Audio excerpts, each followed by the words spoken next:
Everyone, welcome back to the channel Suman shorts, जहाँ पे मिलती है आपको डेली इमिग्रेशन से जुड़ी हुई हर जानकारी। बस 8 महीने का वर्क एक्सपीरियंस और मिलेगी आपको कनाडा की परमानेंट रेजिडेंसी। तो जी हाँ, आपने बिल्कुल ठीक सुना है। कनाडा ने कुछ ऐसी कैटेगरीज के लिए पीआर के रास्ते इजी किए हैं जो कि लोग सब हैरान रह गए हैं। तो क्या अगर आप भी कनाडा में सेटल होना चाहते हैं और देख रहे हैं कनाडा में पीआर होने के जल्दी रास्ते, ये वीडियो आप लोगों के लिए गोल्डन चांस होने वाली है।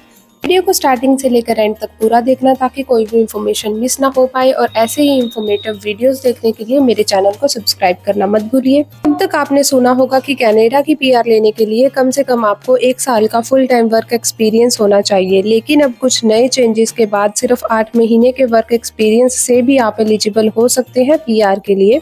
लेकिन ये चेंजेस सभी ऑक्यूपेशन के लिए नहीं है, ये सिर्फ कुछ ही कैटेगरीज में चेंज किए गए हैं जो कि मैं आपको आगे अंत में बताने वाली हूँ। और ये अपडेट किसी भी रूमर का हिस्सा नहीं है, ये अपडेट आया है कनाडा के ऑफिशियल इमिग्रेशन सिस्टम के under express entry reforms TR to PR pathway के थ्रू।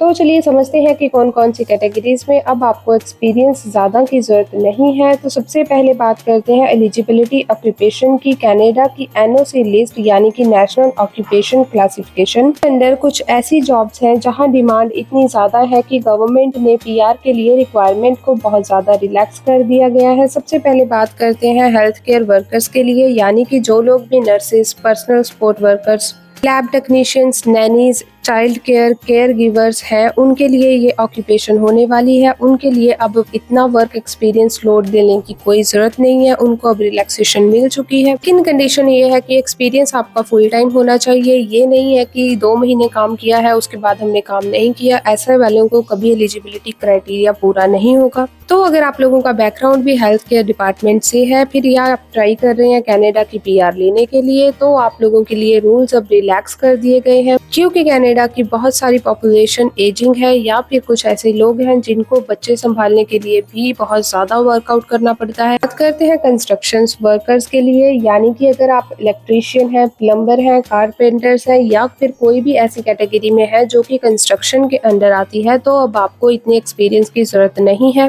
यानी कि अगर आपका अब 8 महीने का एक्सपीरियंस है तो भी आप डायरेक्ट अपनी पीआर अप्लाई कर सकते हो। लेकिन ये मायने रखता है आप कहाँ से अप्लाई कर रहे हैं। मेन आप कनाडा की जाकर वेबसाइट पे, जो ऑफिशियल वेबसाइट है, वहाँ से अप्लाई कर सकते हो। अगर कोई भी आपको फेक एक्सपीरियंस के लिए बोलता है या फिर कहता है कि हमें पैसे दो और हमसे एक्सपीरियंस ले लो, तो ऐसे वाले डॉक्यूमेंट्स कनाडा गवर्नमेंट एक्सेप्ट नहीं करती थी और आगे भी नहीं होंगे। तो जितना आप जेन्युइन रहेंगे उतना आपकी प्रोफाइल पे अच्छा इम्पैक्ट पड़ेगा, उतना जल्दी आप पीआर ले सकते हो, क्योंकि जेन्युइन प्रोफाइल को हमेशा वीजा मिलता ही मिलता है।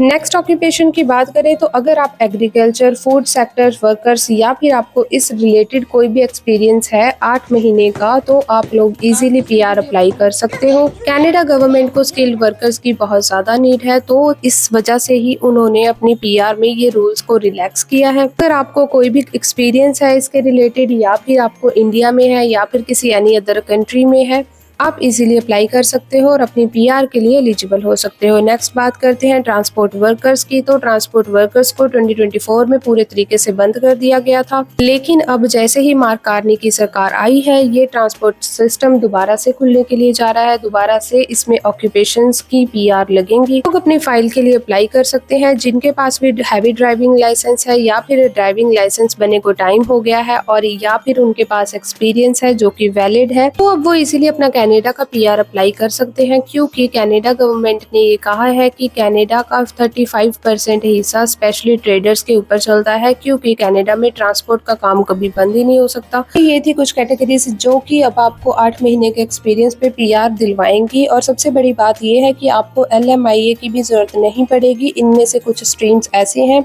अगर आपको इस पे पूरी वीडियो चाहिए होगी तो आप मुझे कमेंट सेक्शन में बता सकते हैं, मैं आपके लिए पूरी वीडियो लेकर आऊंगी। एक बात याद रखो, सिर्फ 8 महीने का काम करना काफी नहीं है, आपको ये 4 चीजें पक्की करनी होगी। वर्क एक्सपीरियंस कनाडा का होना चाहिए, आपके पास प्रॉपर डॉक्यूमेंटेशन होनी चाहिए, रेफरेंस लेटर्स होने चाहिए, pay slips and job duties के प्रूफ होने चाहिए। ये नहीं है कि सिर्फ आपने एक लेटर दे दिया और काम हो गया। आपका CLB 5 या फिर उससे ऊपर स्कोर होना चाहिए। वैलिड स्टेटस ड्यूरिंग एक्सपीरियंस होना चाहिए। तो स्टेप ये है कि अगर आप अटलांटिक प्रोविंसेस में जा रहे हो, यानी कि नोवा स्कोशिया, न्यू ब्रंसविक, तो यहाँ PNP का सिस्टम और भी ज्यादा इजी है, आप लोग यहाँ पे अप्लाई कर सकते हो।